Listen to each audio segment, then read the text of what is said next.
भायरियायं नमो वच्छायायं नमो लोये सप्तसाहूयं ऐसो पंचे नमकारो सप्ते पावे प्रयासेयो मंगलायं च सर्वेसिं परमं हवै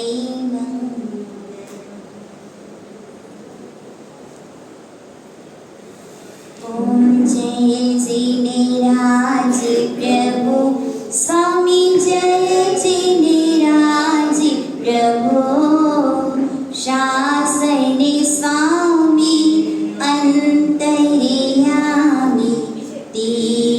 तीर्थनाथे विभो ओम जय जिनेराज प्रभु अरिहा अरिहन अरुह अभोगी ईश्वरी हरिहंता हो स्वामी ईश्वरी हरिहंता केवली दर्शन केवली ज्ञानी योगी जयवंता ओम जय जिनेराज प्रभु सत्य सनातन शुद्ध सुखाकर शंकर शिववासी ओ स्वामी शंकर शिववासी अजर अमर अज अतुल्य बलि हो अविचल अविनाशी ओम जय जिनेराज प्रभु परम पुरुष परमात्म पदिक प्रियतम प्रियकारी हो स्वामी प्रियतम प्रियकारी वीते भाव सुख शांति विधाता भव भव भयहारी ओम जय जिनेराज प्रभु तुम ही परम पिता परमेश्वर तुम ही शिवदाता हो स्वामी तुम ही शिवदाता तुम ही सहज सखाओ स्वामी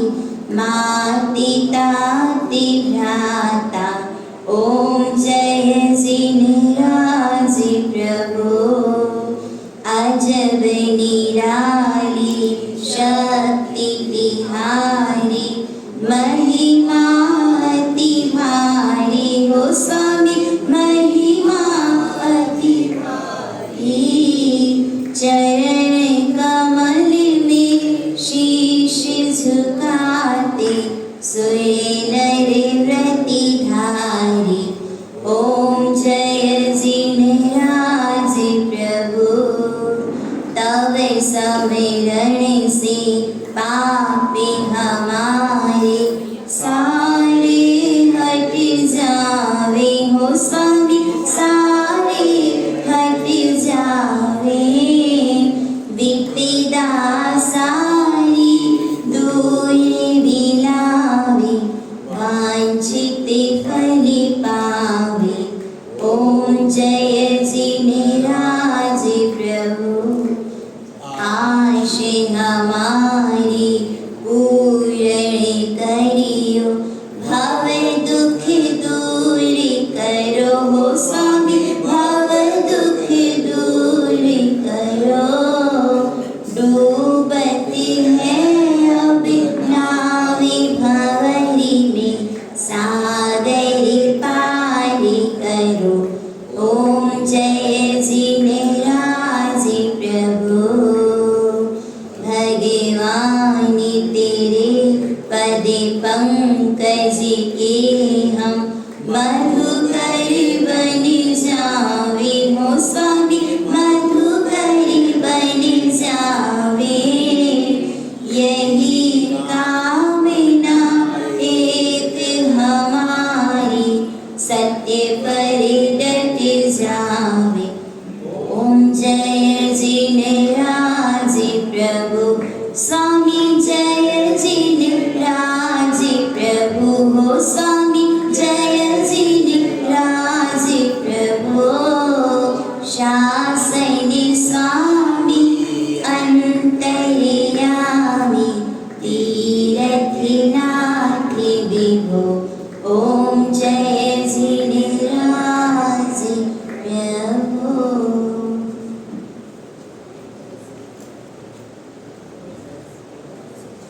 गुरु माते पिता गुरु बंधु सखा तेरे चरणों में स्वामी कोटि प्रणाम। गुरु माते पिता गुरु बंधु सखा तेरे चरणों में स्वामी मेरा कोटि प्रणाम। प्रियतम भी तुम्ही प्राणनाथ तुम्ही तेरे चरणों में स्वामी मेरा कोटि प्रणाम। तुम्ही शक्ति हो तुम्ही भक्ति हो तुम्ही मुक्ति हो मेरे गुरुदेवा। गुरु माते पिता गुरु बंधु सखा तेरे चरणों में स्वामी मेरा कोटि प्रणाम। तेरी बगियन का वो फूल भरो जो फूल चढ़े प्रभु चरण में। गुरु माते पिता गुरु बंधु सखा तेरे चरणों में स्वामी मेरा कोटि प्रणाम। तेरे चरणों में स्वामी मेरे कोटि प्रणाम। पंच परमेष्ठी भगवतों को नमन। प्रातः स्मरणीय चारों ही दादा गुरुदेवों के श्री चरणों में समता मुक्ति समन्वय साधिका तन में व्याधि मन में समाधि धारी के पूज्य गुरुदेव श्री विचक्षण श्री महाराज साहिब के पावन पुनीत श्री चरणों में अनंत अनंत आत्मभावी वंदन। मम आत्मोद्धारिका अनंत अनंत उपकारिणी मम जीवन सर्वस्व पूज्य गुरुदेव श्री के पावन पुनीत श्री चरणों में अनंत अनंत आत्मभावी वंदना। पाठ में विराजित आदरणीय साथी जी भगवान के श्री चरणों में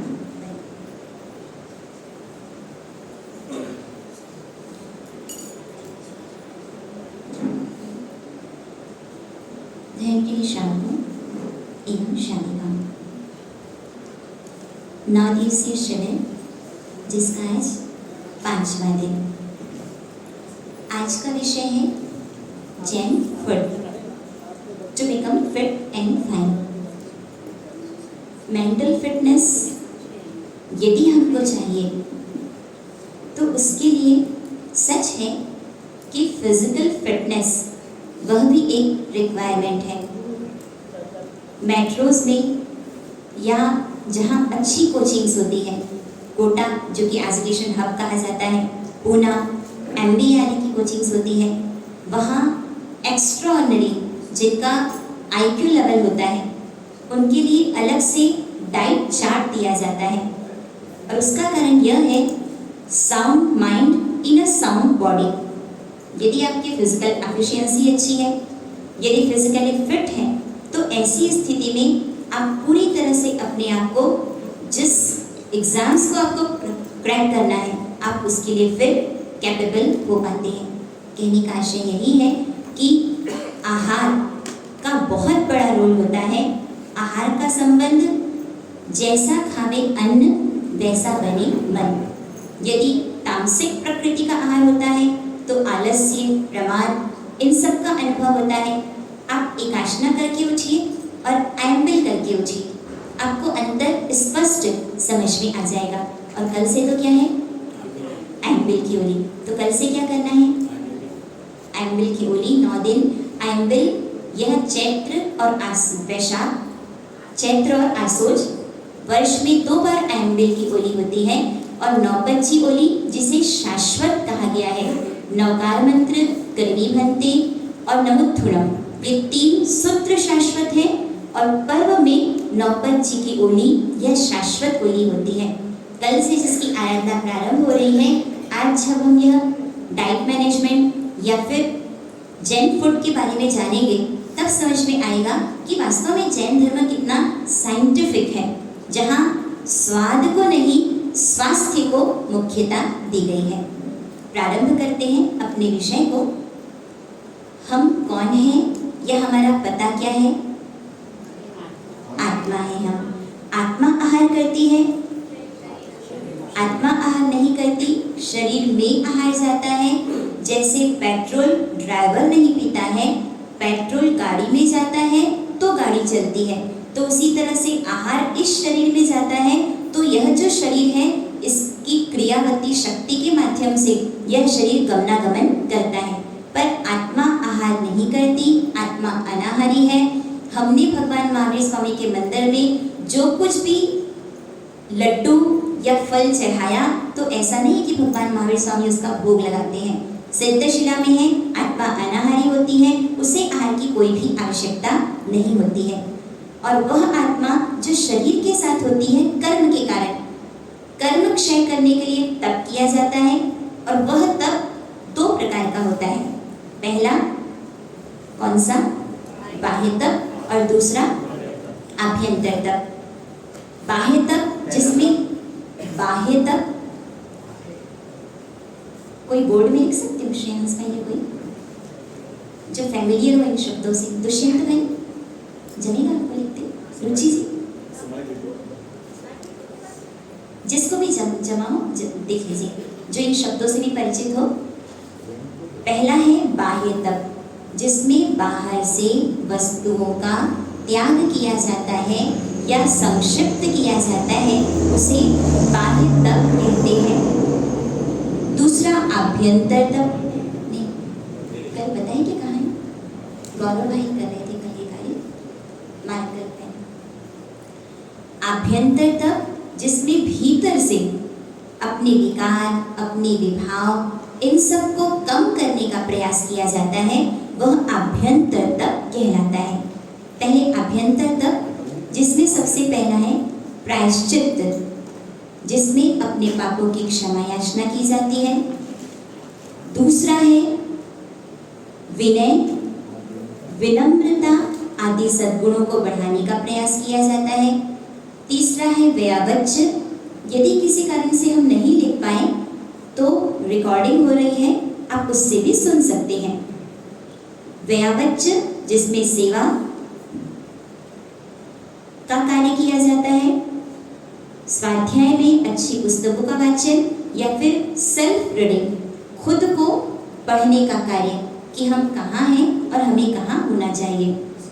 ध्यान में एकाग्रता लाने का प्रयास और कायोत्सर्ग में काया की आसक्ति का त्याग। ये 6 आभ्यंतर तप हैं। हमारा जो विषय है आज का बाह्य तप। 6 प्रकार के बाह्य तप होते हैं, उसमें सबसे पहला है अनशन। न अशन इति अनशन, अर्थात जैनियों का जो उपवास होता है उसमें किसी भी प्रकार से कोई भी खाद्य पदार्थ का उपयोग नहीं किया जाता है। केवल बॉइल्ड वाटर जो कि गर्म करके ठंडा किया जाता है उसका उपयोग किया जाता है। अब यह प्रश्न किया जाता है कि पानी में जीव होते हैं, उनको गर्म किया जाता है तो वो मृत्यु को प्राप्त होते हैं, तो ऐसी स्थिति में फिर वो गर्म पानी का उपयोग करना या नहीं करना? इसका उत्तर यह है कि एक बार पानी को गर्म करते हैं तब सत्य है कि उन जीवों की विराधना होती है, किंतु यदि नहीं करते हैं तो लगातार उन जीवों का जन्म मरण चलता रहता है, मतलब लगातार हिंसा होती है। इसलिए एक बार वो विराधना होती है जब पानी को गर्म किया जाता है, 3 उकाला आता है तब पानी अचित्त होता है। पहले उकाले में पानी सचित्त होता है, दूसरे उकाले में पानी मिश्र होता है और तीसरे उकाले में पानी अचित्त होता है। अर्थात 3 उकाला आए ऐसा पानी ही अचित्त पानी जिसका उपयोग गर्म उपवास में किया जाता है। अच्छा, बड़ा लिख दीजिए, आप बड़े बड़े अक्षर लिख दीजिए। और वैसे भी ना पूरी रिकॉर्डिंग हो रही है, आप एक बार ध्यान से सुनने का कार्य कीजिए। लाइट भी पड़ी है ना। सुनिए, देखिए रिकॉर्डिंग पूरी हो रही है। यदि कुछ मिस हो जाए आप वापस सुन लीजिएगा। एक बार जो आपको सुनाया जा रहा है उसको समझने का प्रयास कीजिए। रविवार के दिन या फिर महीने में एक बार या साल में एक बार जितनी फैक्ट्री की मशीन्स होती हैं उनको रेस्ट मोड पे लाया जाता है, अर्थात सारा काम बंद कर दिया जाता है और फिर मशीन की धुलाई होती है, ऑयलिंग की जाती है। जैन दर्शन में जो उपवास किया जाता है पूरी तरह से कहा जाए तो एक उपचार है। उपवास मतलब उपचार। सुबह सो कर के उठते हैं, बेड टी से जो प्रारंभ होता है, दूध, नाश्ता, ब्रेकफास्ट, दोपहर का लंच, फिर दोपहर की चाय और नाश्ता, फिर वापस रात का डिनर और सोने से पहले फिर दूध या फिर कॉफी। अर्थात लगातार लगातार लगातार हमारी जो 20 या 23 फीट लंबी जो हमारी आंत है उसको लगातार कार्य करना होता है और जिसके कारण वो आंतें थक जाती हैं, परिश्रमित हो जाती हैं। जिस दिन उपवास होता है उस दिन किसी प्रकार का कोई आहार नहीं लिया जाता, जिसके कारण उन आंतों को विश्राम मिलता है। वो आंतें जो कहा जाए तो रीएक्टिवेट हो जाती है। इसलिए जो उपवास होता है, कहा जाए किसी भी मशीन से यदि, एक मिनट, ये सब बाद में उषा जी, क्लास के बीच में कोई भी डिस्टरबेंस जितना हो उतना लिख दीजिए। अभी तो रिकॉर्डिंग हो रही है। हमारी आंतें जो थक जाती हैं, उपवास जो पहला अनशन तप है, पहला उपवास अनशन, यह पहला तप है जिसमें किसी प्रकार का आहार नहीं लिया जाता, केवल उबला हुआ जल लिया जाता है और उस जल के माध्यम से जो आंतों में जमा हुआ मल होता है वह निकल जाता है। देखिए, होता यह है कि हमारा जो शरीर है ये औदारिक शरीर है, इसमें एक तेजस शरीर होता है। वह तेजस शरीर जो कि अन्न को, भोजन को पचाने का कार्य करता है। बाहर में धूप में तेजस वर्गणा के परमाणु होते हैं। उन तेजस, पहली बार आपको थोड़ा सा टिपिकल लगेगा, एक बार सुनिए। तेजस वर्गणा के परमाणुओं को तेजस शरीर ग्रहण करता है और जो हमारी डाइजेशन की प्रोसेस होती है वो उसमें हेल्पफुल होती है और उसके माध्यम से खाना पच जाता है। कल जैसा रात्रि भोजन का विषय था, होता यह है कि सूर्य की रोशनी में अल्ट्रावायलेट रेज होती हैं। उन रेज के कारण जो सूक्ष्म जंतु होते हैं न तो वो संचरण कर पाते हैं और न ही वो उत्पन्न हो पाते हैं। और जैसे ही सूर्यास्त होता है वो यूवी रेज नहीं होती है, अल्ट्रारेड रेज नहीं होती है, सन की हीट नहीं होती है, जिसके कारण तेजस शरीर को पाचन करने में जो गर्मी चाहिए, आयुर्वेद जिसे कहता है जठराग्नि, मेडिकल साइंस जिसे कहता है सिक्रेशन ऑफ एसिड, वह नहीं होने के कारण रात्रि में जो आहार डाला जाता है वह आसानी से पाचन नहीं होता। ठंडे तवे में रोटी सिकती है या गर्म तवे में? गर्म तवे में। तो उसी तरह से जब हमारे भीतर जठराग्नि प्रज्वलित होती है तब ऐसी स्थिति में जो आहार डाला जाता है वो बहुत आसानी से उसका पाचन हो जाता है। किंतु रात्रि में 10 बजे 9 बजे जो डिनर लिया जाता है, उस समय जो आहार किया जाता है, उसके 1-2 घंटे बाद यदि हम सो जाते हैं तो कम से कम 3-4 घंटे रिक्वायर्ड होते हैं डाइजेशन के लिए। दिन में आहार का पाचन बहुत जल्दी हो जाता है किंतु रात्रि में नहीं हो पाता, क्योंकि न तो जठराग्नि पर्याप्त मात्रा में होती है और न ही बाहर के वो यूवी रेज आदि, पाचन पूरा नहीं हो पाता, आंतों में मल जमता चला जाता है, जिसके कारण फिर गैसेस या फिर कुछ वॉर्म्स वो पैदा होते हैं। कभी भी देखना आप डॉक्टर के पास जाएंगे, डॉक्टर कहेगा जीभ दिखाओ। हम खाना खाने से पहले क्या करते हैं? Hand wash. पर हम यह नहीं समझ पाते कि हमारी आंतें धुली हुई है या नहीं। उन आंतों में मल चिपक जाता है। रात्रि में आहार पूरी तरह से पाचन नहीं होता, आंतों में मल चिपक जाता है, जिसके कारण गैसेस फॉर्म होती है। और जब हम उपवास करते हैं, गर्म पानी से उन आंतों की धुलाई होती है, जिससे एक बार हमको कमजोरी का एहसास होता है, पर वास्तव में यदि देखा जाए तो फिर हम पूरी तरह से स्वस्थता का अनुभव कर अमेरिका में एक ऐसा हॉस्पिटल है जिसकी फीस है तेले का तप, अर्थात 3 दिन का तप किया जाता है तो पूरी तरह से हमारा शरीर स्वस्थता का एहसास करता है। यदि आपने सुना होगा बैंगलोर, हरिद्वार, जहाँ पर जिंदल ग्रुप जो कि डिटॉक्सिफिकेशन करवाते हैं, अर्थात जो टॉक्सिन्स हमारी बॉडी में पैदा हो जाते हैं, चाहे एलडीएल है, वीएलडीएल है, बैड कोलेस्ट्रॉल, जो भी गलत अलग चीजें होती हैं जो हमारे अंग के लिए, हमारे ऑर्गन्स के लिए हार्मफुल होती हैं, वो सारे टॉक्सिन्स उस प्रक्रिया से, जो नेचुरोपैथी की प्रक्रिया होती है, वो डिटॉक्सिफिकेशन होता है। यदि अनशन, उनोदरी जो अब हम सुन रहे हैं परमात्मा के द्वारा बताया गया तप करेंगे तो हमको 2 लाख का पैकेज देकर के डिटॉक्सिफिकेशन करवाना पड़ेगा क्या? नहीं करवाना पड़ेगा। सबसे पहला तप है अनशन, अर्थात जो 2 प्रकार का है, तिविहार और चौविहार। चौविहार में चारों आहार का त्याग होता है और तिविहार में 3 आहार का त्याग होता है, केवल उबले हुए गर्म पानी की छूट होती है। यह पहला है अनशन। दूसरा है उनोदरी। उन का मतलब होता है कम, उदर का मतलब होता है पेट। पेट के यदि 4 हिस्से किए जाए तो 2 भाग आहार से, 1 भाग पानी से और 1 भाग 1/4 जो है वो वायु के संचरण के लिए उसे खुला छोड़ देना चाहिए। आपके घर में मिक्सर होता है, मिक्सी, आप बताइए उसे पूरा टॉप तक फिल करते हैं क्या?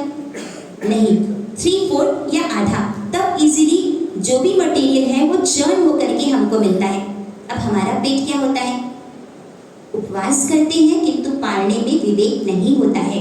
उपवास जब किया जाता है, पहले दिन की शाम को भोजन का त्याग कर दिया जाता है और दूसरे दिन नौकासी या कुर्सी के बाद आहार किया जाता है, तो लगभग 36-38 घंटे क्या होता है, हमारी आंतें कहा जाए तो थोड़ी श्रिंक हो जाती है। अब एकदम से यदि उस पर लोड दिया जाए, जिसे ओवरडाइट कहा जाए या अति आहार किया जाए, तो ऐसी स्थिति में उन आंतों पर जैसे कोई व्यक्ति सोया हो और उसे ऑर्डर किया जाए कि दौड़ो, तो संभव हो सकता है क्या? इसीलिए दूध, घी, सीरा, जिस तरह से प्राचीन जो बुजुर्ग महिलाएं कहती थी कि पालने की ये पद्धति होती है, क्योंकि इतने घंटों से आते जो एकदम ही विश्राम में है तो धीरे धीरे फिर वापस वो एक्टिवेट होती हैं। उपवास करना फिर आसान होता है, किंतु उपवास से ज्यादा महत्वपूर्ण किसका है? उनोदरी, अर्थात भूख से कम खाना। 91 वर्ष के मुरारजी देसाई, जिनकी पीठ शायद कभी झुकी नहीं, स्ट्रेट वो बैठा करते थे। स्ट्रेट बैठने का कारण ये होता है कि आपकी जो स्पाइनल कॉर्ड होती है वो बिल्कुल स्ट्रेट होती है, अन्यथा यदि वो झुकती जाएगी तो ऐसी स्थिति में फिर बैकेक आदि प्रॉब्लम आती है। और वैसे भी यदि हम स्ट्रेट बैठते हैं तो ग्रेविटेशनल फोर्स वो लगभग नील जैसा होता है, तो ऐसी स्थिति में हम स्फूर्ति का एहसास करते हैं। कोटा जब चातुर्मास था तो राजेश जी जो कि एडमिनिस्ट्रेशन में उन्होंने बताया, जब उनका फीडबैक फॉर्म पढ़ा तो जितने बच्चे हैं उसमें लगभग 60% बच्चे ऐसे हैं जो लगातार एक ही पोस्चर में बैठने के कारण फिर स्पाइनल कॉर्ड की स्पॉन्डिलाइटिस या फिर ये सारी प्रॉब्लम्स खड़ी होती है। विकास करना है किंतु शरीर को ध्यान में रखते हुए। दूसरा है उनोदरी। उन अर्थात कम, उदर अर्थात पेट। जितनी रिक्वायरमेंट है उससे कम का आहार करना, कम आहार करना उसे कहा जाता है उनोदरी। अति आहार किया जाएगा तो शरीर का वजन क्या होगा? बढ़ जाएगा। एक महिला ने कहा हमारे साइड घुटनों में बहुत दर्द है, कोई मंत्र दे दीजिए ना। ये कहा गया वजन कम कर लो, अपने आप घुटनों का दर्द कम हो जाएगा। सिर्फ आधा किलो चर्बी यदि शरीर की बढ़ती है तो 7 मील लंबी रक्त वाहिका का निर्माण अलग से होता है। जितना शरीर बढ़ेगा ब्लड सर्कुलेशन तो पूरे शरीर में होगा। जैसे जैसे शरीर का वजन बढ़ता चला जाता है तो ऐसी स्थिति में फिर वहां रक्त भेजने के लिए हृदय को एक्स्ट्रा वर्क करना पड़ता है, तो ऐसी स्थिति में हृदय पर अतिरिक्त दबाव आता है। इसीलिए डॉक्टर्स कहते हैं कि यदि आपको हार्ट की प्रॉब्लम से बचना है तो वजन क्या होना चाहिए? कम होना चाहिए कि ज्यादा होना चाहिए? इंग्लिश में ये कहा जाता है bigger the waist line shorter the life line. अर्थात आप समझ जाइए, सुमो पहलवान जो जापान के होते हैं, हम लगभग 2000-1500 के आसपास कैलोरी एक दिन में लेते हैं, पर उनको एक दिन में लगभग 9 से 10 हजार कैलोरी दी जाती है। सोते हैं तो उनको श्वास लेते नहीं बनता है, ऑक्सीजन मास्क लगा करके उनको सोना पड़ता है। और हमारी जितनी एवरेज एज होती है उनका लाइफ स्पैन कम होता है। स्थानांक सूत्र में भी कहा गया है आयुष्य कम होने में एक निमित्त कारण होता है अति आहार। इसीलिए अनशन तो सरल है, उपवास करना सरल है, किंतु दूसरा जो स्टेप है उनोदरी अर्थात भूख से कम खाना, ये उससे ज्यादा कठिन है। यह कहा जाता है क्रोध, नींद और आहार, इसको बढ़ाएं तो बढ़ता जाता है और कम यदि किया जाए तो वह कम भी होता चला जाता है। उनोदरी। अब तीसरा नंबर आता है वृत्ति संक्षेप। वृत्ति संक्षेप, जिसमें अपनी वृत्तियों को संक्षिप्त करना होता है। अनशन से कठिन है उनोदरी, उनोदरी से कठिन है वृत्ति संक्षेप। केवल दाल, रोटी, फ्रूट्स, वेजिटेबल या फिर मिल्क वो इनफ है, किंतु हो पाता है कि ऐसा यदि आपको गुपचुप मिल जाए, यहाँ का क्या कहा जाता है मुझे नहीं पता, गोलगप्पे, आपको सुन के आश्चर्य होगा, जो उसका पानी होता है पहले तो इमली की चटनी का उपयोग किया जाता था, फिर उसके बाद साइट्रिक एसिड का उपयोग करने लगे। अब उसके पास जो ठेले वाले गोलगप्पे बेचते हैं वहाँ उनके पास इतना बजट नहीं होता है। आप सोचिए टॉयलेट क्लीनर, हार्पिक, एक बूंद यदि डाला जाए तो पूरी खटास फैल जाती है, उस पानी में खटास हो जाती है, और इस हार्पिक का उपयोग उस गोलगप्पे के पानी में किया जा रहा है। अपनी एक जैन मैगजीन निकलती है गुड बॉय, उसमें इस तरह से ये बताया गया कि एक जैन लड़की जो कि स्कूल से छूटने के बाद गोलगप्पा का ठेला और उसमें उसने गोलगप्पे खाए, और हुआ यह कि खाते ही पूरे शरीर में इन्फेक्शन हो गया, कीड़े व्याप्त हो गए, लिटरली उसको इंजेक्ट करके मारा गया। ऐसी स्थिति।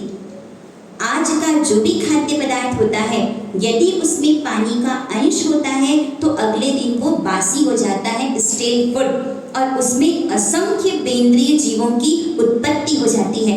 राजीव में हमारे ही बहुत क्लोज रिलेटिव जब अपने ससुराल पहुंचे तो जो मदर इन लॉ है, अब तुरंत तो क्या मिठाई मंगवाई जाए, तो उन्होंने जलेबी का घोल मंगवाया हलवाई के पास से, और जब उन्होंने मुझे बताया मारे साहेब उस घोल में मैंने हाथ डाला तो हाथ में ऐसे लटे चढ़ करके आ गई। आज का खाना हम आज ही समाप्त करते हैं, किंतु जिस हलवाई के पास या जिस होटल में ग्रेवी बची है, सब्जियां बची हैं, जो कुछ भी बचा है, क्या वो फेंक देंगे? क्या नहीं भेज, उसको कोल्ड स्टोरेज में फ्रिज में रख दिया जाता है, स्पाइसी बना करके आपके सामने प्रस्तुत किया जाता है। हम टेस्ट को देखते हैं, स्वाद को देखते हैं, पर स्वास्थ्य को नहीं देखते। सुभाष चंद्र बोस, उन्होंने यह प्रश्न किया जानकी शरण वर्मा जो कि इलाहाबाद के बहुत अच्छे नेचुरोपैथी के जानकार हैं। यह कहा कि मेरा IQ लेवल अर्थात मेरी इंटेलिजेंसी मैं बढ़ाना चाहता हूँ, मैं क्या करूँ? तब उन्होंने यह कहा कि एक एक कौर को 100 बार आप चबाइए। हमारे भीतर लार होती है, वह पैदा होती है, जब मिक्स होती है तो पाचन में सहयोगी होती है, और उससे more you churn more your brain cells will be activated. जितना हम चबाते हैं तो हमारे ब्रेन के सेल्स का भी उसमें एक्सरसाइज होती है। यह उसका रिजल्ट आया जैसा उन्होंने किया, तो अपनी क्लास में फर्स्ट आए, पढ़ने के लिए इंग्लैंड गए, वहाँ पे जब क्वेश्चन पेपर मिला 8 में से 4 को सॉल्व करना था, उसी 3 घंटे के समय में 8 को उन्होंने सॉल्व कर दिया और लिख दिया कि 4 में से जिसको आपको सेलेक्ट करना है उत्तर दे दीजिए। जब वापस रिटर्न इंडिया आए तो ब्रिटिश सरकार, जिन्होंने जैसे ट्रे में सजा करके नाश्ता सर्व किया जाता है, उनके लिए नौकरी पेश की, तब उन्होंने कहा मुझे गुलामी नहीं करनी है, मुझे अपने देश को आज़ाद करना है। इसका मतलब क्या है कि जो आयुर्वेद में आहार विज्ञान बताया गया है वही कहाँ बताया गया है? हमारे ही जैन शास्त्र की देन है, किंतु शायद वहां तक हम पहुंच नहीं पाते, जिसके कारण उसका जो फ्रूटफुल रिजल्ट हमको मिलना चाहिए वो हमें प्राप्त नहीं हो पाता। वृत्ति संक्षेप मतलब अपनी वृत्तियों को संक्षिप्त करना। एक दिन में कितनी बार आहार करना?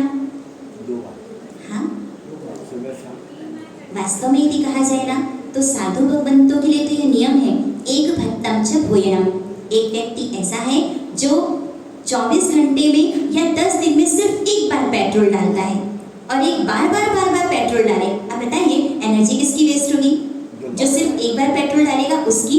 अच्छा, एक बार आंतों को काम करना है, उसके बाद पूरे समय उसको विश्राम करना है। और एक जो बार बार जैसे बोलना तो नहीं चाहिए, कहा जाता है क्या बकरी की तरह बार बार, कहने का आशय सिर्फ यही है। एक बासा 91 वर्ष की बासा, उन्होंने बताया कि दवा की गोली चाहे एस्पिरिन है या एसिडिटी है या कोई भी गोली मेडिकल शॉप से मैंने खरीद कर ला करके दी है, पर कभी भी उसके रैपर को खोल करके मैंने जीभ पर रखा नहीं है। इतनी जो शारीरिक स्वस्थता, और उसका कारण जब उनसे पूछा गया तब उन्होंने ये बताया 3 नियमों का मैं पालन करता हूँ। अधिक बार आहार नहीं करना, अधिक वस्तुएं नहीं खाना और अति आहार नहीं करना। यह जो वृत्ति संक्षेप तप है जिसमें अधिक वस्तुओं का उपयोग नहीं करना। 5 या 6 द्रव्य के उपयोग से भी आहार पूर्ण हो जाता है। दिगंबर संप्रदाय में अभी जो परम पूज्य विद्यासागर जी महाराज साहब हैं, क्या लेते हैं वो? इटालियन, मैक्सिकन, पिज्जा, पास्ता, क्या लिया जाता है? सोचिए, न नमक न शक्कर, सिर्फ मूंग की दाल, रोटी या दूध, और इतने से भी शरीर चल रहा है। हमसे ज्यादा उनकी बेटर एफिशिएंसी है क्या? हमसे ज्यादा अच्छी उनकी साधना है क्या? आयुर्वेद तो यह कहता है कि एक बार में सिर्फ एक ही प्रकार के अन्न का उपयोग किया जाना चाहिए। यदि हम स्वाद को मुख्यता देंगे तो हमारा विस्तार बढ़ता चला जाएगा, और यदि हम स्वास्थ्य को मुख्यता देंगे तो वास्तव में यदि शरीर की स्वस्थता कर्म के उदय से बीमारी आए वो अलग है, किंतु वास्तविकता यह है कि वर्तमान में जो हमारी गलत फूड हैबिट्स होती हैं उसके कारण बीमारी ज्यादा होती है। कुरकुरे को जला करके दिखाया गया, 2 मिनट या 3 मिनट में कुरकुरा जल गया, और बचा क्या? प्लास्टिक। मैगी किससे बनता है? मैदे से, और वो मैदा किससे बनता है? गेहूं से। बुल्डाना में जब चातुर्मास हमने किया, वकील साहब के बेटे उन्होंने कहा कि भाई साहब मैं जलगांव से गेहूं पीसने की मशीन लेकर के आया। क्यों आए? वहाँ पे एक फेमस ढाबा था जहाँ की दाल फ्राई और नान खाने के लिए लगभग सब जाते थे। वही जो नान जो बनाता है, परिचय था उससे, उसको देखा कि वो गेहूं चक्की, आटा चक्की में आया। आटा चक्की मतलब गेहूं पीसने की चक्की, वहां पर आया, और जब गेहूं की बोरी खोली गई तो गेहूं से ज्यादा उसमें इल्लियां। मेरा मन तो इतना कुलबुला गया कि उसी गेहूं के आटे की नान हम बहुत प्रेम से खाते हैं।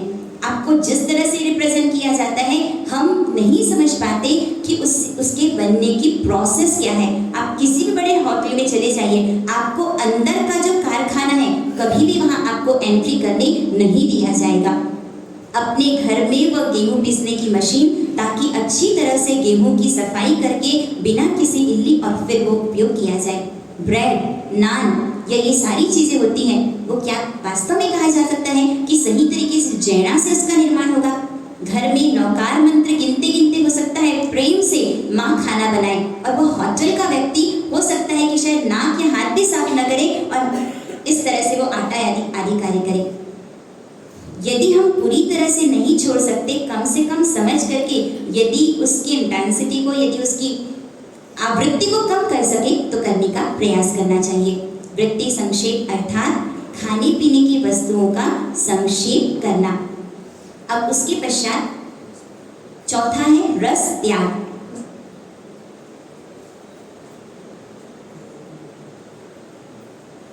आइंबिल में क्या होता है? उपवास करना फिर आसान है, आइंबिल करना कठिन है।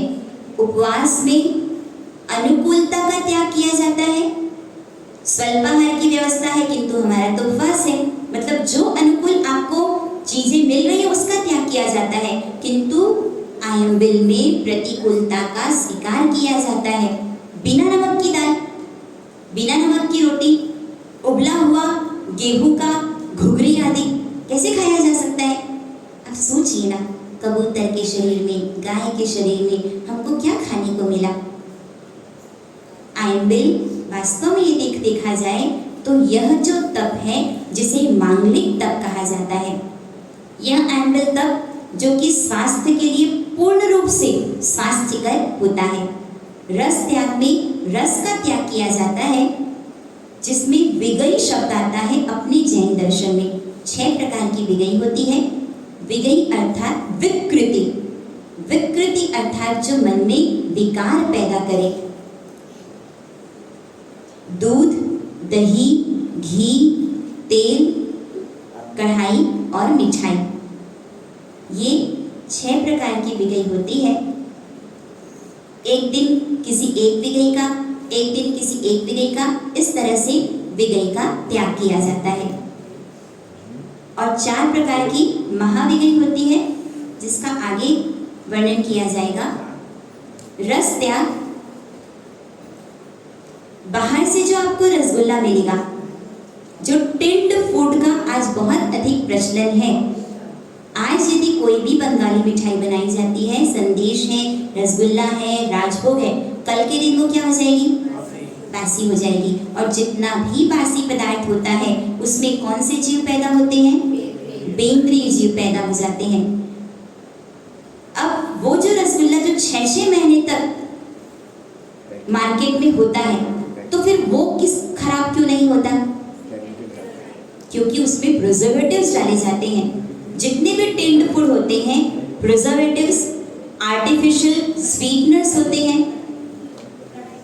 देशों में जो आपको कैसाटा या जो भी आइसक्रीम मिलती है, उसमें दूध का अंश भी नहीं होता, सिंथेटिक मिल्क होता है। दूध को गाढ़ा करने के लिए यूरिया पाउडर या फिर इमल्सिफायर का उपयोग किया जाता है। और वह आइसक्रीम आग में यदि पानी डाल दिया जाए तो आग क्या हो जाएगी? बुझ जाएगी। वास्तविकता यह है कि जो बहुत चिल्ड इस तरह के फूड प्रोडक्ट्स का उपयोग किया जाता है, हमारी जो जठराग्नि होती है वो उसको बुझा देती है, जिसके कारण फिर जो आहार डाला जाता है उस आहार का पाचन सही तरीके से हो नहीं पाता। बीकानेरी का भुजिया, यह जो पैकेट आता है, आप पूछिएगा बीकानेर में जाकर के, उसमें मुल्तानी मिट्टी का उपयोग किया जाता है, जिसके कारण वह बहुत ही पोला होता है। जितने भी इस तरह के नमकीन खाद्य पदार्थ होते हैं, चाहे खमन है, भुजिया है, उसमें सोडे की मात्रा ज़्यादा होती है। और स्वास्थ्य के लिए 4 एटम बम कहे गए हैं: नमक, शक्कर, मैदा और सोडा। खिचिया, पापड़ आदि जो भी इस तरह के नमकीन खाद्य पदार्थ होते हैं, उसमें साजी, फूलखार, सोडा, इन सब का उपयोग अपेक्षा से ज़्यादा होता है। और आप किसी भी डॉक्टर से जाकर के पूछिएगा, हार्ट की प्रॉब्लम होने में एक कारण होता है नमक का कुछ अधिक मात्रा में उपयोग। जो भी चीनी होते हैं, उनके सिर पे बाल क्यों नहीं होते? या आज बहुत बड़ी एक प्रॉब्लम होती है कि बाल झड़ते हैं, उसका एक कारण होता है नमक का कुछ अधिक मात्रा में उपयोग। बहुत अधिक, वो तो जिस तरह का आहार करते हैं उसको डाइजेस्ट करने के लिए उनको नमक का प्रमाण ज़्यादा रिक्वायर्ड होता है, पर उसका रिजल्ट इस तरीके से आता है। नमक, शक्कर। एक्स मिस इंडिया गुल पनाग, जिन्होंने यह बताया, ये स्टेटमेंट दिया कि 10 साल तक मैंने अपने बच्चे को शक्कर का स्वाद ही नहीं चखने दिया। शक्कर की सफाई जितने केमिकल्स या हड्डियों के चूरे से की जाती है, वह शक्कर वास्तव में यदि देखा जाए तो शक्कर की अपेक्षा बूरा और उसकी अपेक्षा गुड़ आदि जो आरोग्य शास्त्र कहता है उस अपेक्षा से स्वाद को मुख्यता देंगे, तो ऐसी स्थिति में 40-50 वर्ष की उम्र में आज इतनी जल्दी, चाहे बीपी है, शुगर है, हार्ट है, एसिडिटी की प्रॉब्लम है, ये इतनी जल्दी ये प्रॉब्लम्स खड़ी हो रही है, उसका मुख्य कारण क्या है? आज वास्तव में जो हमारी खान पान की प्रक्रिया होनी चाहिए उसमें काफ़ी डिस्टॉर्शंस आ गए हैं। हम यदि अपने घर में सब्जियां खरीद के लाएंगे तो फ्रेश और अच्छी क्वालिटी की, पाव भाजी के ठेले में जिस सब्जी का उपयोग किया जाएगा, आप बताइए वो कैसी सब्जियों का उपयोग करेगा? जो बची, सड़ी, गली सब्जियां जो कम बजट में उसको मिल जाए, वहां उस सब्जियों का उपयोग करके फिर वो पाव भाजी आपके सामने प्रस्तुत करेगा। यदि एसिडिटी की प्रॉब्लम होती है, पैन40, पेंटोसिड DSR या फिर पेंटोसिड L, पेंटाप्रोसोल, ये सब जो हम लेते हैं, उसका कारण क्या है? अल्सर का नाम सुना है क्या आपने? क्या होता है अल्सर? आंतों में पड़ने वाले, होने वाले छाले। हमारे शरीर में 20% लगभग एसिड, 80% अल्कली, जिसे क्षार कहा जाता है, ये बैलेंस होता है। किंतु जब एसिड का प्रमाण बढ़ जाता है तो उसे कहा जाता है कि मेरी एसिडिटी बढ़ रही है, उसके कारण जलन या फिर वॉमिट सेंसेशंस ये सब हम फील करते हैं। जितना भी स्पाइसी फूड का प्रयोग किया जाता है वो स्पाइसी फूड एसिड के प्रमाण को क्या करता है, बढ़ाता है। जितने भी टिन्ड फूड होते हैं उनको सुरक्षित रखने के लिए आज का बना हुआ आहार कल के दिन आप देखिए टेस्ट बदल जाएगा। आज का रसगुल्ला है, यदि गर्मी का सीजन है आप देखिए रात तक भी वो खट्टा पड़ जाएगा और अगले दिन तो श्योर उसमें डिस्टॉर्शन, उसमें विकृति आ जाएगी। पर वही 6-6 महीने तक यदि वो ठीक रहता है तो सोचिए उसमें प्रिजर्वेटिव्स कितने डाले जाते हैं। और प्रिजर्वेटिव्स क्या होते हैं, केमिकल्स होते हैं, और वो केमिकल का उपयोग जब हमारे शरीर में जाता है तो हमारी आंतों की स्थिति क्या हो जाती है, और यही कारण होता है कि जिसके कारण एसिडिटी बढ़ती है। हार्ट की यदि प्रॉब्लम आती है, कोलेस्ट्रॉल बढ़ जाता है। एक कोका कोला जिसका पाइप होता है, आप इमेजिन कीजिए उस पाइप के अंदर यदि कुछ एक लेयर ऑयल पेंट की कर दी जाए तो वो और ज़्यादा थिन हो जाएगा, तो इजीली फिर आप कोका कोला सक कर पाएंगे क्या, ले पाएंगे क्या? नहीं। जो हमारी आर्टरीज होती हैं जिनसे ब्लड पास होता है, जब कुछ अधिक मात्रा में जो भी फैटी चीज़ें होती हैं, चीज़, बटर, अब जितने भी चाइनीज़ फूड हैं, मैक्सिकन, इटालियन, ये जितने भी फूड है उसमें ज़्यादा से ज़्यादा किसका उपयोग किया जाता है, चीज़ और बटर। और वास्तव में ये क्या है, अभक्ष्य है। असंख्य बेंद्रिय जीवों की उत्पत्ति, इनमें सतत जन्म मरण चलता रहता है। और यह जब इस तरह का आहार लिया जाता है तो हमारी जो ब्लड रक्त वाहिका होती है उसके भीतर इनकी लेयर जम जाती है और एक दिन फिर ऐसा डायग्नोज होता है डॉक्टर्स के द्वारा कि इनका 70% ब्लॉकेज है या फिर इनका 80 या फिर इनका 40। उसका कारण क्या है? यदि स्वस्थ रहना है तो एक तो 3 बार अधिक आहार नहीं करना, अधिक वस्तुएं नहीं खाना, और तीसरा अधिक बार नहीं खाना। 2 बार या 3 बार, और सबसे अच्छा तो 1 बार, सिर्फ 1 बार पेट्रोल पर कितना भरना, शरीर को, मिक्सी को कितना भरना, पूरा टिप तक जो स्वल्पाहार की व्यवस्था दे रहे हैं। अब वो इतना मन को भा जाता है, कहते ना मुफतिया चंदन घिसवाई नंदन, नाश्ता घर से नहीं करके जाना। देखिए बुरा प्लीज मत मानिएगा, आशय वो नहीं है। आशय सिर्फ ये है कि हमारे स्वाद इंद्रिय पर, रसनी इंद्रिय पर संयम होना चाहिए। ऐसा ना हो जाए कि जिसके कारण फिर बाद में हमारे अंग जो दुरुस्त रहने चाहिए वो अंग पर अति भार जब पड़ता है तो कम समय में या कम उम्र में ही शरीर में बीमारियां पैदा होती चली जाती हैं। वृत्ति संक्षेप, यह जो हार्ट की प्रॉब्लम है उसमें एक कारण क्या है, कोलेस्ट्रॉल। सब्जी और उसमें तरी नहीं है, क्या सब्जी बनाई है, ये कौन कहते हैं, हमारे मारवाड़ी।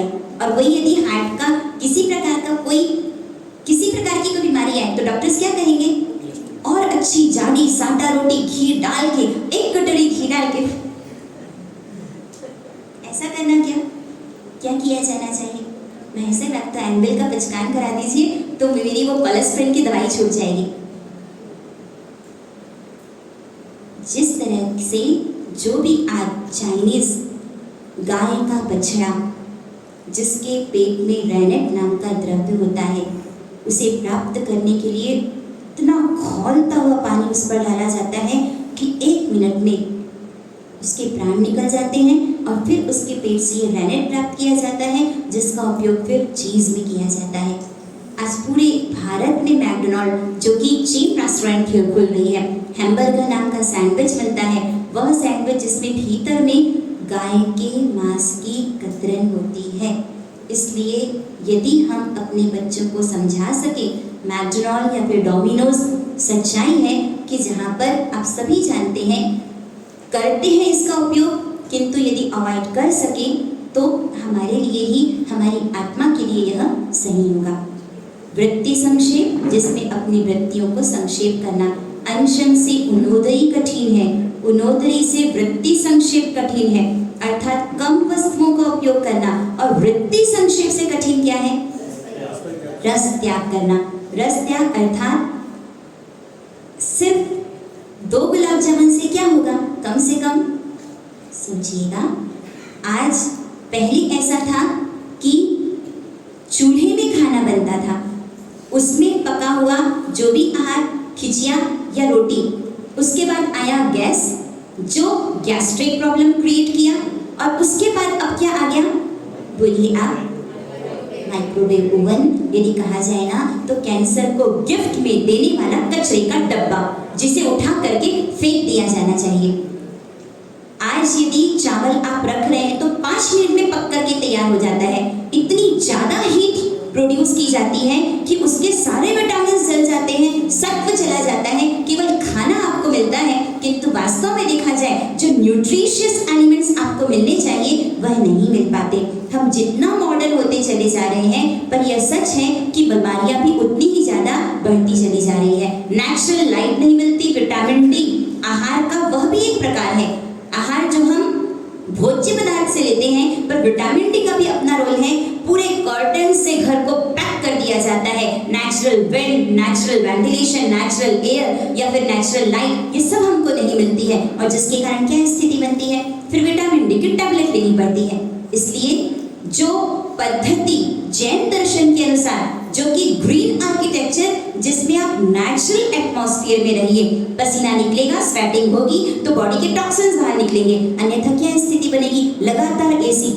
हालांकि ये विषय नहीं है, किंतु फिर भी आशय ये है कि अपने शरीर को खराब करने वाले भी हम हैं और स्वस्थ रखने वाले भी हम हैं।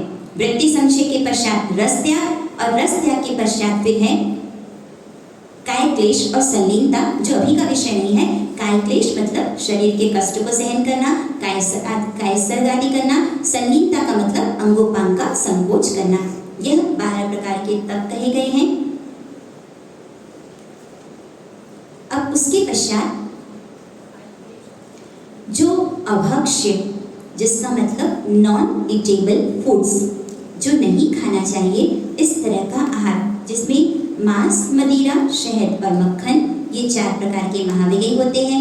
आयुर्वेद का डॉक्टर जो कहता है कि शहद में मिलाकर आपको इस दवा का उपयोग करना है, पर ये सच्चाई है। डॉक्टर्स कितना भी कह दें कि हरी घास पे चलेंगे तो आपका रेटिना, उसका पावर अच्छा रहेगा, या फिर आप प्याज या शहद आदि का उपयोग करेंगे, किंतु सच है किसी को पीड़ा दे करके, किसी को दुख दे करके आपको वापस रिटर्न में सुख मिल नहीं सकता है। शहद की अपेक्षा आप घी या फिर जो भी चाशनी आदि का उपयोग कर सकते हैं, किंतु शहद, मधुमक्खियाँ जो कि फूलों से रस चूसती हैं, शहद बनाती हैं, वो शहद का वमन करती है या फिर वो उनकी विष्ठा होती है। धुआं चला करके उनको उड़ाया जाता है, मधुमक्खी के छत्तों मधुमक्खी उड़ जाती है, उसको पूरा निचोया जाता है। जो मधुमक्खियाँ नहीं उड़ पाती या फिर उनके जो अंडे होते हैं वो सब फिर उस शहद पे प्राप्त होते हैं। इसलिए शहद, मांस तो कल विश्लेषण हो चुका है। मदिरा कुछ समय के लिए लगता है कि हम साइकोलॉजिकली फ्रेश हो गए, पर वास्तविकता यह है कि कुछ समय के बाद यदि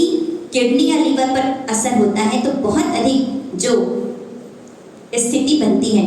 रायपुर में ऐसा हुआ कि एक श्रावक, जिनकी पत्नी ने उनको एक किडनी अपनी डोनेट की, बहुत अधिक ड्रिंक करने के कारण जो ऐसी स्थिति बनती है।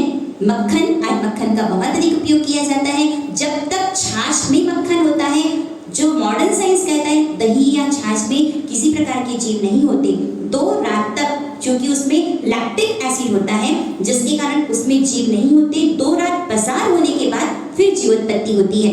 2 रात तक और 3 दिन तक दही या छाछ का उपयोग किया जा सकता है। छाछ में लैक्टिक एसिड होता है, जब तक उसमें मक्खन होता है वो उसमें जीवोत्पत्ति नहीं होती। जैसे ही छाछ से अलग होता है, तुरंत असंख्य बेंद्रीय जीव उत्पन्न हो जाते हैं। ये 4 महाविगई। बर्फ चाहे आइसक्रीम, वास्तव में यदि कहा जाए अब काय का, जिसे शमशान घाट कहा जाता है, जिसमें बर्फ और रात्रि भोजन तो कल बहुत अच्छे से सबने बता दिया। रात में जो आहार किया जाता है सही तरीके से डाइजेस्ट नहीं हो पाता। यदि शरीर को स्वस्थ रखना है तो सूर्य की उपस्थिति में आहार किया जाना चाहिए। वास्तव में यदि कहा जाए ना तो सूर्य को सम्मान जितना जैनी देते हैं, सूर्य की साक्षी भी वो आहार करते हैं, सूर्य का अपमान नहीं करते, और यही वास्तव में सूर्य की पूजा है या फिर सूर्य का दर्शन है। फिर आता है बहुबीज, अर्थात जिसमें बीज ज्यादा होते हैं, जैसे खसखस है, अंजीर है, राजगीरा है, बैंगन है।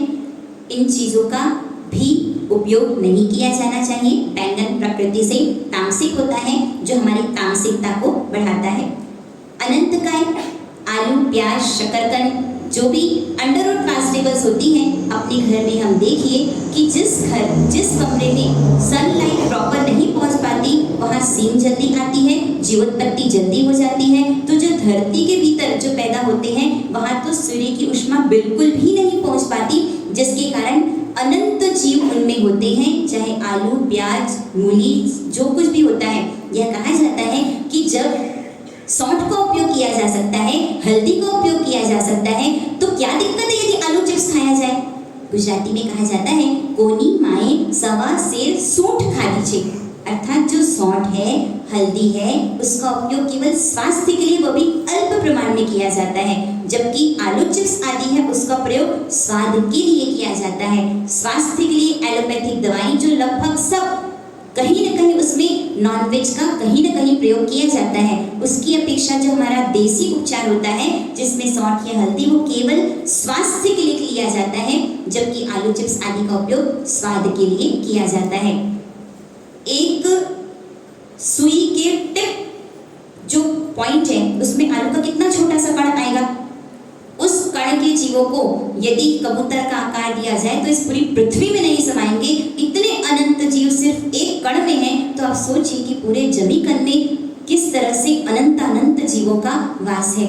यदि संभव हो तो जमीकन का उपयोग केवल 2 महीने नहीं करना, ये जो हमारी मेंटालिटी होती है वो सही नहीं है। उसमें तो अनंत जीव हमेशा 12 महीने ही होते हैं। बड़े तक मासिक श्रवण आदि न करें, किंतु यदि जमीकन का त्याग करें, रात्रि भोजन का त्याग करें, तो ये वास्तव में सबसे बड़ा तप है। वास्तव में सबसे पहली यदि कोई पायदान है आगे बढ़ने की सीढ़ी, तो जमीकन और रात्रि भोजन जितना प्रैक्टिकली पॉसिबल हो पाए कम से कम करने का प्रयास किया जाना चाहिए।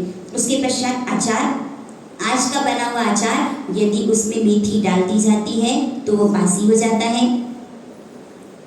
अचार वास्तव में देखा जाए तो आम को इतना कड़क सुखा दिया जाता है कि उसमें पानी का अंश नहीं होता। यदि मुरब्बा आदि बनाए तो 3 तार की चाशनी, वो सब संभव नहीं होता। तो नॉर्मल जो अचार होता है वो अभक्ष्य होता है। उसके पश्चात है द्विदल, जिसका उपयोग विशेष रूप से स्वल्पाहार हो या साधारण वात्सल्य हो, इन सब में तो और विशेष ध्यान रखा जाना चाहिए। जिसके द्विदल मतलब जिसका 2 दल 2 भाग होता है, उसे द्विदल कहा जाता है। चाहे मोठ है, मूंग है, चवला है, मेथी है, इन सब चीजों का यदि कच्चे दूध या कच्चे दही के साथ मिला करके भक्षण किया जाता है तो उसे द्विदल कहते हैं। उसमें तुरंत आटा उसना गया, जिसमें मेथी डाली गई और छाछ डाली गई। रिसर्च ऑफ डाइनिंग टेबल, ये पुस्तक यदि आप पढ़ेंगे ना, तो वो जो आटा उसना गया है उसमें इतने जीव हैं कि पूरी शायद मुंबई शहर में ना समाए। इतने असंख्य बेंद्रे जीवों की उत्पत्ति हो जाती है। इसीलिए दही के साथ जो बेसन की मिश्री आदि बनती है या फिर मेथी की पूड़ी आदि बनती है, कच्चे दूध और कच्चे दही में इन सब का मिश्रण नहीं किया जाना चाहिए।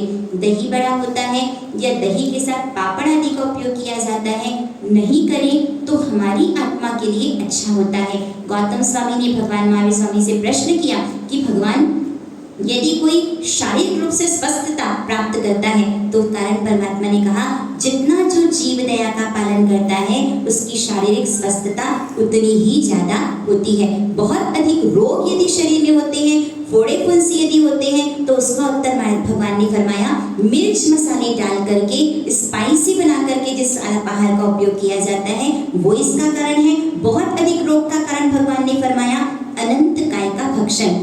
अनंत काय अर्थात जिसमें अनंत जीव होते हैं, अनंत जीवों की विराधना।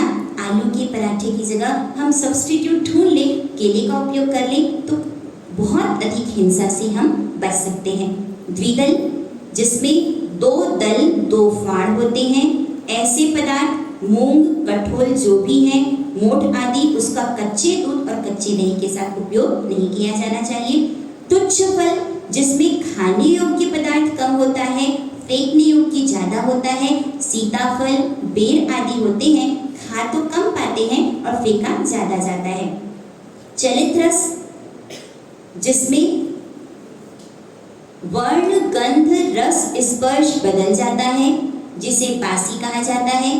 फूलन आदि जो कि अनंत काय कहलाती है, वह सब बासी और बासी में असंख्य बेंद्रीय जीव पैदा हो जाते हैं। रोटी बच जाती है, गरम गरम तवे में सेक करके खाखरा बनाया जाता है। आप सोचिए, जहाँ असंख्य जीव पैदा हो गए हैं, अब गरम गरम तवे में हम सोचें, और कल का दूध और उसकी चाय आदि का उपयोग यदि बासी को हम अवॉइड कर सकें तो वह हमारे स्वास्थ्य के लिए या फिर हमारी आत्मा के लिए वह लाभकारी होगा। यदि आपसे प्रश्न किया जाए, फूलन जो है वो अनंत का है। ऋतिक रोशन जिसका फिजिक अपील करता है, और उसके लिए आज के जो यंगस्टर्स होते हैं वो क्या करते हैं, वे प्रोटीन, हाई प्रोटीन फूड लिया जाता है।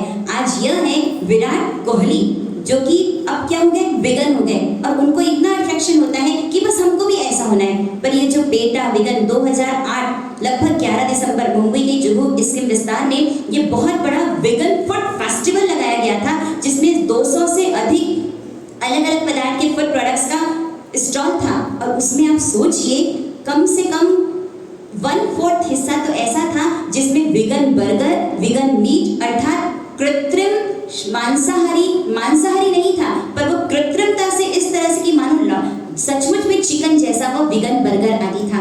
पहले उनको अट्रैक्ट किया जाता है, दूध के माध्यम से कैल्शियम या विटामिन से उनको मिले, उसको तो पूरी तरह से छुड़वाया जा रहा है कि इंजेक्शन दिया जाता है, गाय को पीड़ा होती है। पर उससे ज्यादा जब मांस काट करके और मांसाहार उस ओर ये विगन और पेटा संस्थाएं जो हमको उस ओर लेकर के जा रही हैं, उन षड्यंत्रों से बचना चाहिए। जो हमारा नेचुरल फूड है, गाय के माध्यम से जो फूड प्रोडक्ट, मिल्क प्रोडक्ट मिलता है, उसको उन संस्थाओं के प्रभाव में जाकर के कभी भी छोड़ना नहीं चाहिए। सबसे अच्छा खाद्य पदार्थ कौन उत्तर दे सकता है? चलिए बाद में इसको प्रश्न करते हैं। सर्वश्रेष्ठ खाद्य पदार्थ सोच के बताइएगा, और जो उत्तर दे दिया ना तो हो सकता है कि उसको एक बहुत बड़ी ट्रॉफी मिल जाए। सर्वश्रेष्ठ खाद्य पदार्थ कौन सा है? सोचिए, शांति से सोचिए।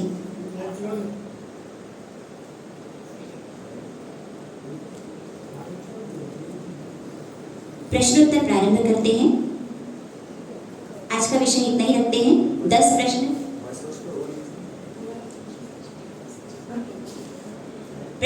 पहला प्रश्न, पुरुषों से आइसक्रीम में दूध का, गाय के दूध का कितना प्रमाण होता है? जो देशौस, कसाटा, आगे नहीं बोले तो अच्छा है, समाइक में अपन और कोई नहीं बोल सकते, इतना सरल प्रश्न है। आइसक्रीम में गाय के दूध का अंश, गाय का दूध कितनी प्रमाण में होता है? बोलना नहीं है, इतना सरल प्रश्न, हाथ नहीं ऊंचा कर रहे हैं आप लोग। अगला प्रश्न है वापस पुरुषों से, कोई उत्तर नहीं देगा नहीं तो अब माइनस मार्किंग होगी, ठीक है? वापस प्रश्न किया जा रहा है, आज का बना हुआ रसगुल्ला कल यदि उसका उपयोग किया जाता है तो आप बताइए कि उसमें कौन सी इंद्रिय वाले जीव पैदा होते हैं? उत्तर नहीं देना है, और वैसे भी शिवरात्रियों को ही उत्तर देना है। जो शिवरात्रि हैं उनसे ही क्वेश्चन आंसर्स किए जाएंगे। कोई भी उत्तर नहीं देंगे। अब वापस तीसरा प्रश्न किया जा रहा है,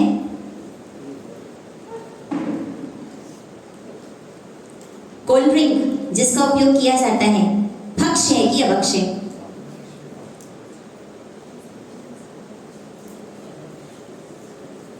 पीछे अशोक जी के बेटे पीछे, आप हर्षित भाई, अभक्ष्य, हर्षित जी को उठाइए। अब इधर महिलाओं से प्रश्न किया जा रहा है, उनोदरी का मतलब क्या होता है? प्रियंका जी, कॉपी कोई भी नहीं खोलेगा, कॉपी सबकी बंद होनी चाहिए, बिना देखे ही उत्तर देंगे जो भी देगा। अब बैठे बैठे बोल दीजिए। हाँ ठीक है। प्रियंका जी, उनोदरी अर्थात भूख से कम आहार करना। पुरुषों से प्रश्न किया जा रहा है, ये प्रियंका जी,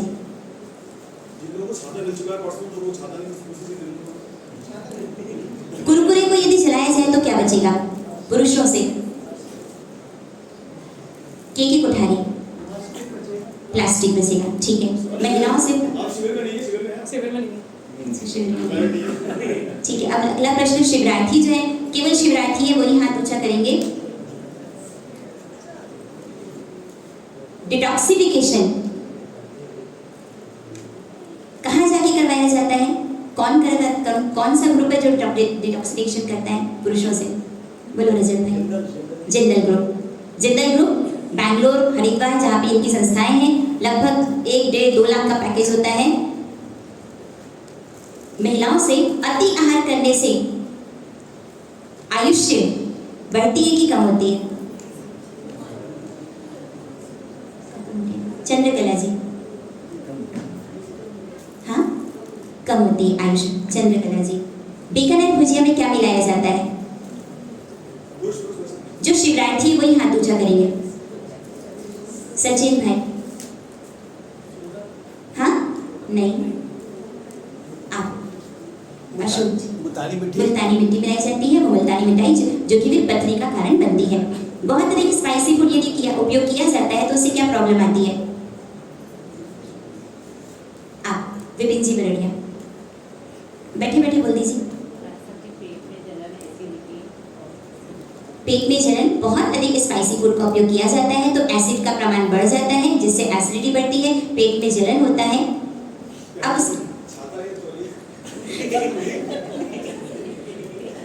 पुरुषों से प्रश्न है कि एंबल का लाभ क्या है? जो शिवरात्रि है वही हाथ ऊंचा करेंगे। एंबल का लाभ और शिवरात्रि। सचिन भाई का हो गया, रजत भाई का भी हो गया ना? प्रमोद जी, आते साफ रहती है। नहीं, और कौन बोल सकते जो हैं? भी आमिल वो अमल तकते हैं वो खत्म हो गया। हाँ, जो ऐसी वगैरह मुझे वो सब खत्म हो गया। बहुत क्लियर। ठीक है संजय जी। रस का क्या? नहीं, एंबल, हाँ ठीक है, रस का क्या है? रस सारी चीज रस नहीं क्या उसका लाभ क्या है? लाभ क्या है? अभी करेंगे लाभ क्या है? लाभ तो इससे अपनी इंद्रियों को जो आते हैं एक बार आप क्या बोल रहे थे, फिर से बोलिए, बैठे बैठे बोलिए। हाँ, एंबल से आने से तो जो आंखें होती है वो सब साफ हो जाती हैं, और जो ऐसी वगैरह बनती है वो खत्म हो जाती है। ठीक है, विवक्षा से एंबल जब करते हैं, जितना स्पाइसी फूड करते हैं तो ऐसी स्थिति में आंतों को अधिक परिश्रम करना पड़ता है। एंबल एकदम जैसे आप रोटी खाइए और पराठा खाइए, पराठा में आंतों को पचाने में ज़्यादा परिश्रम करना पड़ेगा, जबकि रोटी आसानी से पच जाएगी। तो आहार होता है, मसाले डाले जाते हैं तो न्यूट्रिशियस एलिमेंट्स या फिर विटामिन वो सब बर्न हो जाते हैं, जल जाते हैं, और एंबल जो होता है वो शुद्ध और सात्विक आहार होता है। महिलाओं से 6 बिगई का नाम बताना है। साक्षी जी,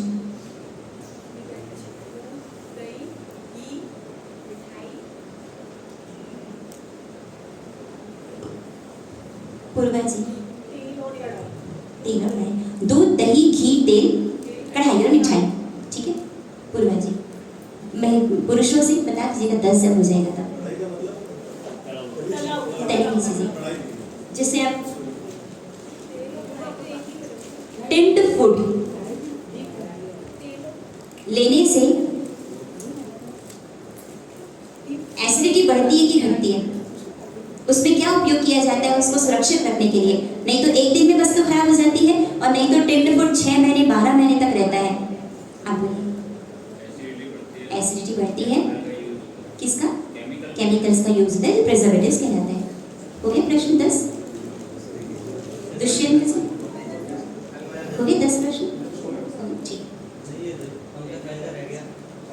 पंकज जी का विवरण।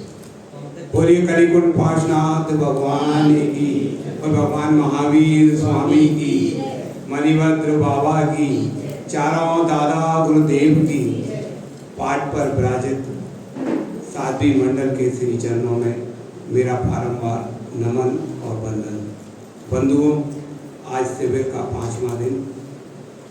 जैन फूड पर साध्वी जी महाराज साहब ने जिस प्रकार से अपने विचारों के माध्यम से हमें समझाया वह आश्चर्यचकित कर देता है।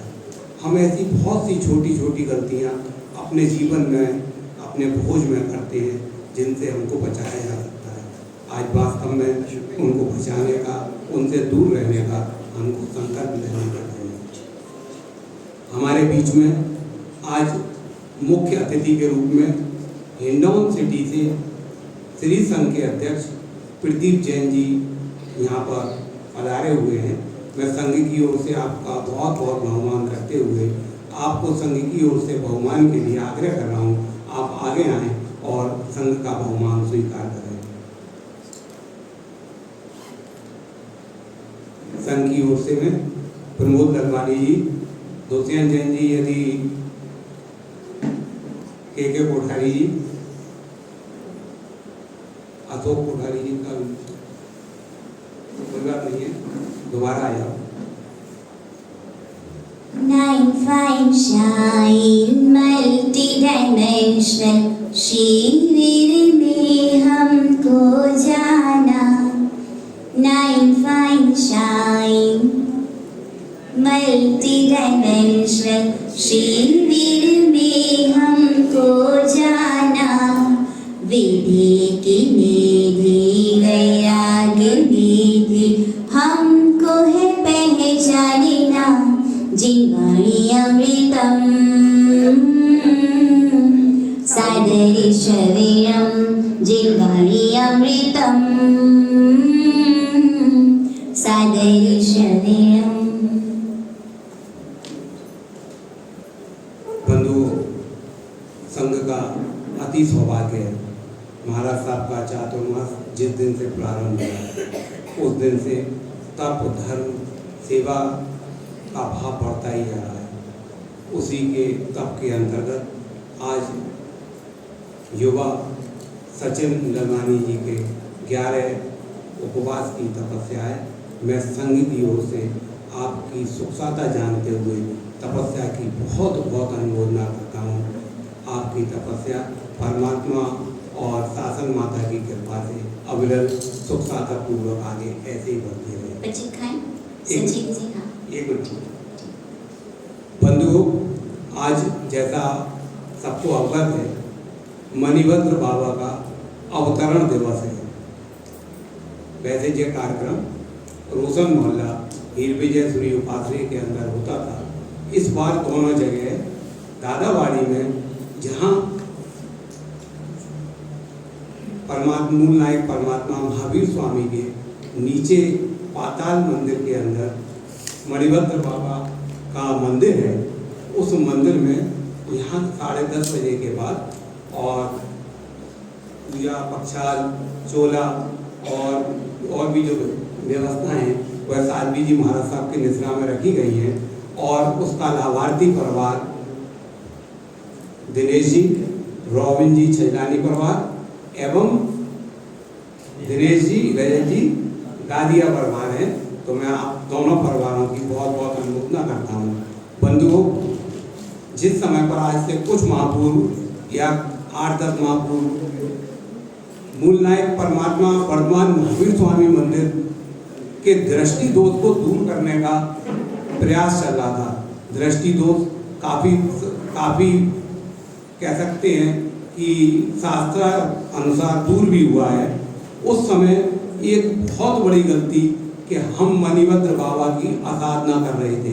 हम जब परमात्मा के मंदिर की फेरी लगा रहे थे तो हम मणिभद्र बाबा के ऊपर पैर रखकर चल रहे थे। कल महाराज साहब ने भी जैसा बताया कि नारकीय जीवन में यदि परमात्मा के प्रति आराधना होती है, मणिभद्र बाबा या और देवताओं के प्रति आराधना होती है, तो वह नारकीय